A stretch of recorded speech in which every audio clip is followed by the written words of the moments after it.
Sir నమస్తే అండి, మీ పేరు? నమస్తే అండి, నా పేరు పీతా శ్రీనిబాబు. నేను రాజనగరం నియోజకవర్గం తెలుగు యువత అధ్యక్షుడిని. ఏంటి సార్, మరి ఈరోజు జగన్మోహన్ రెడ్డి గారు ప్రెస్ మీట్ పెట్టి 2027 నుంచి నేను ప్రజల్లోనే ఉంటాను, సంవత్సరాల పాటు పాదయాత్ర చేస్తాను, ప్రతి ఒక్కరిని కూడా నేను కలుస్తాను అని చెప్పేసి మాట్లాడుతూ ఉన్నారు. ఎవరైతే ఈరోజు వైసీపీ కార్యకర్తలను హెరాస్ చేస్తూ ఉన్నారో వాళ్ళందరికీ కూడా సినిమా చూపిస్తానని చెప్పి మాట్లాడుతూ ఉన్నారు. ఎలా చూస్తారు అసలు ఈ కామెంట్స్? వాళ్ళు చాలా మూర్ఖత్వంగా ప్రవర్తించారు. అయితే ఇది నందిని పందిని చేస్తాం, పందిని నందిని చేస్తాం, రకరకాలుగా మాట్లాడారు. ఈరోజు 170 సీట్లు, ఆ రోజు 170 సీట్లు అన్నారు. ఈ మళ్ళీ మేము కూటమి ప్రభుత్వం వచ్చాక 11 సీట్లు కూర్చోబెట్టారు. వాళ్ళ అబద్ధాలు మాట్లాడిన వలన ఈరోజు 11 సీట్లు ఇచ్చారు. ఇది చూసి మనం ఏం చేస్తాం, ఇప్పుడు ఏం చేస్తాం, ఈ ప్రభుత్వం ఏం చేస్తుందో, ఆ ప్రభుత్వం ఏం చేస్తుందో చూసి జగన్మోహన్ రెడ్డి గారిని నేర్చుకోమని మేము సూటిగా ప్రశ్నిస్తున్నాను. నేను అంటే 11 సీట్లు రావడానికి కారణం జగన్మోహన్ రెడ్డి గారు అబద్ధపు పరిపాలన చేయడం వల్ల కాదు, చంద్రబాబు నాయుడు మోసపు మాటలు చెప్పి అమలు కాని హామీలు ఇచ్చి ఈరోజు 124 సీట్లు తెచ్చుకున్నాడని చెప్పేసి మాట్లాడుతున్నారు వాళ్ళు. ఎస్, జగన్మోహన్ రెడ్డి ఆడింది పక్కా అబద్ధాలతోనే నగ్గారు. 200 అవ్వాతాతలకి రూపాయలు ఇస్తానని 3,000 రూపాయలు పెన్షన్ పెంచారు. 5 సంవత్సరాలు కూటమి ప్రభుత్వం ఎక్కగా నారా చంద్రబాబు నాయుడు గారు అధికారంలోకి ఎక్కిన వెంటనే ఒక్కసారి మన మేనిఫెస్టోలో ఏదైతే పెట్టామో 1000 రూపాయల పెన్షన్ 4,000 రూపాయల పెన్షన్ పెంచారు. వికలాంగులకు 6,000 రూపాయల పెన్షన్ పెంచారు. రైతులకి ఇవాళ ఎవరండి అసలు జగన్మోహన్ రెడ్డి? రైతుల పాస్బుక్ల మీద వాళ్ళ జగన్మోహన్ రెడ్డి ఫోటో వేసుకుంటే ఎంత దరిద్రం అండి. ఒక ఓటేసిన పాపానికి జగన్మోహన్ రెడ్డి ఫోటో వేసుకుంటాడా?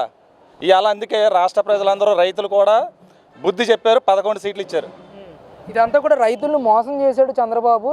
ఇదంతా కూడా నేను రైతుల్ని అభివృద్ధి చేయడానికి, రైతులకు మంచి చేయడానికి నేను ఈ పని చేశానని చెప్తున్నాడు. మరి ఆయన ప్రెస్ మీట్లో ఎక్కడండి?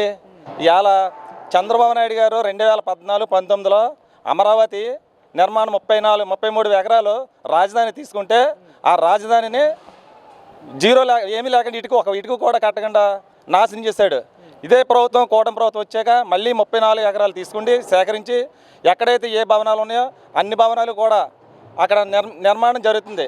ఈ 20 నెలల కాలంలో ఒకసారి మీరు వెళ్ళి మీడియా అందరూ ఉన్నారు కదా, మీరు అందరూ మీడియా అందరూ వెళ్ళి అక్కడికి వెళ్ళి ఒకసారి మీరు అందరూ మీడియా చూపించండి, ప్రజలకు చెప్పండి. జగన్మోహన్ రెడ్డి రమ్మండి. ఎవరైతే వైసీపీ వాళ్ళు విమర్శిస్తున్నారో వాళ్ళందరికీ కళ్ళు లేవా? అసలనా రాజధాని ఏ విధంగా జరుగుతుందని తెలియదు వాళ్ళకి. అలాగే పోలవరం 78% పూర్తి చేసిన చంద్రబాబు నాయుడు గారు ఇవాళ 89% పోలవరం ప్రాజెక్టు పూర్తి చేశారు. రాబోయే రోజుల్లో పుష్కరాల ముందే చంద్రబాబు నాయుడు గారు డైరెక్ట్గా చెప్పారు, పుష్కరాల ముందే నీరు వదులుతాను. డయాఫ్రామ్ వాల్ నిర్మాణం జరుగుతుంది. అంటే ఎంతమంది అయితే కాంట్రాక్ట్లో మనకి ఈ పని నిర్మాణం జరుగుతుందో అంత నిర్మాణం తీసుకోండి. రాత్రి పగలనకుండా డయాఫ్రామ్ వాల్ నిర్మిస్తున్నారు. ఇవాళ పుష్కరాల నాటికి పోలవరం కాలువ ప్రాజెక్టు కూడా నిర్మాణం అవుతుంది, వదలబోతున్నారు. అంటే మరి ఇవన్నీ చంద్రబాబు నాయుడు గారు చేస్తున్నారని చెప్పేసి మీరు మాట్లాడుతూ ఉన్నారు.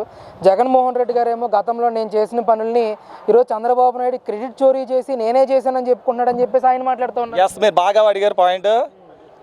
మరి మంత్రి వైసీపీ ప్రభుత్వంలో మంత్రి ఉన్నాడు అనిల్ కుమార్ యాదవ్, ఉండబ్బా సూడబ్బా అన్నాడు. ఏమన్నారు? ఎగతాళి చేశారు. ఎవరు? అంబటి రాంబాబు. ఇద్దరు మంత్రులు మారారు. ఏమైంది? వాళ్ళు ఎగతాళి చేశారు తప్ప అభివృద్ధి అన్నది ఎక్కడ కాలువలు కానీ ప్రాజెక్టులు కానీ నిర్మాణం జరగలేదు. రైతుల పరిస్థితి ఎలా ఉందండి? ధాన్యం కొనుగోలు విషయంలో కానీ, లేదంటే మీ గోదావరి జిల్లాల ప్రాంతాల్లో వ్యవసాయేతర కానీ, అరటి కానీ ఇలా పండించే రైతుల పరిస్థితి ఎలా ఉంది అసలు ఈరోజు గతంతో పోలిస్తే? ప్రతి గ్రామంలో కూడా రాష్ట్రంలో ఎలా రైతులు ఉన్నారంటే సస్యామలంగా ఉన్నారు, నవ్వుతూ ఆనందంగా ఉన్నారు. 24 గంటల్లో రైతులు ధాన్యం డబ్బులు వేసిన ఘనత నారా చంద్రబాబు నాయుడు గారిది. అలాంటిది ఏళ్ళెవరండి విమర్శించకే? ఎప్పుడైనా నువ్వు డబ్బులు ఇచ్చావు, రైతుల్ని ఏడిపించావు, నాశనం చేసావు, అంతేకాదండి. 24 గంటల్లో ఎవరైనా రైతులను అడగండి మీరు అందరూ. 24 గంటల్లో చేసిన ఘనత చంద్రబాబు నాయుడు గారిది. మరి ఆయన ఏమో రైతు భరోసా కేంద్రాల ద్వారా మేము మేలైన విత్తనాలు ఇచ్చాము, ఎరువులు ఇచ్చాము, గోనుగు సంచులు ఇచ్చాము, సకాలంలో డబ్బులు చెల్లించాము, అలాగే గిట్టుబాటు ధర కల్పించాము అని చెప్పేసి అంటున్నారు. మరి ఆయన ఎక్కడమ్మారండి? బ్లాక్మెయిల్ చేసుకుండి దళారులకి వీళ్ళందరికీ ఇచ్చి నాశనం చేశారు అంతే తప్ప అలా ప్రెస్ మీట్ల మీద సొల్లుకోలు చెప్పుకుంటూ చేశారు తప్ప ఏమీ లేదు వాళ్ళది. మరేంటండి ఎలా ఉంది అసలు రైతులు సంతృప్తిగా ఉన్నారా కూటమి పాలన పట్ల? చాలా సంతృప్తిగా ఉన్నారు, చాలా ఆనందంగా ఉన్నారు. రాబోయే రోజుల్లో పోలవరం కాలం, రాయలసీమ, కోస్తాంధ్ర ఈ అన్ని జిల్లాలు కూడా త్వరలోనే అందరికీ సస్యమలుగా ఉంటారని కోరుతున్నాను. ఈ గోదావరి జిల్లాల పట్టు ఎలా ఉందండి అసలు కూటమి ప్రభుత్వం మీద కానీ లేకపోతే జగన్మోహన్ రెడ్డి గారి మీద కానీ ఎలా ఉంది అసలు మీ గోదావరి పల్స ఎలా ఉంది గోదావరి జిల్లాలో? కూటమి ప్రభుత్వం ఎక్కాక పవన్ కళ్యాణ్ గారు, లోకేష్ గారు, చంద్రబాబు నాయుడు గారు అందరూ కూడా కలిసికట్టుగా కూర్చుండి మన ఏదైతే సత్యందో మన రాష్ట్ర అభివృద్ధి గురించి మనం చెయ్యాలని కృషి పట్టుదలతో ఉన్నారు. ఇవాళ రోడ్ల విషయంలో కానీ మరి వైజాగ్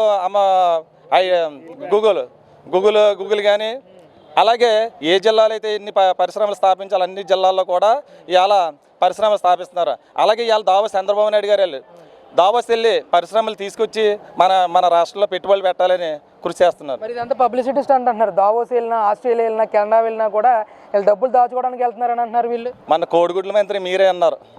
ఏం చెప్పాడు? ఆ దావోస్ వెళ్తే చలి ఉంటుంది, అక్కడ ఏం తిరుగుతారు అన్నారు.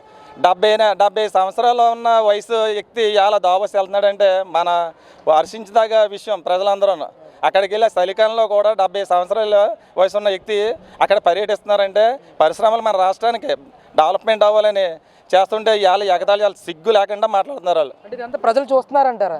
ప్రజలందరూ ఖచ్చితంగా గమనిస్తున్నారు. ముందు నువ్వు ఏదైతే అబద్ధాలు చెప్పో ఏదైతే మాటలు చెప్పో ఆ మాటలు నమ్ముతా కూడా ఎవరో ప్రజలు హర్షించ లేరు. ఎలా ఉంటుంది మరి ఎలక్షన్ ఈసారి? ఎలక్షన్ అయితే బ్రహ్మాండంగా మళ్ళీ 140 సీట్ల దాకా మళ్ళీ తెలుగుదేశం ప్రభుత్వమే, కూటమి ప్రభుత్వమే వస్తుంది.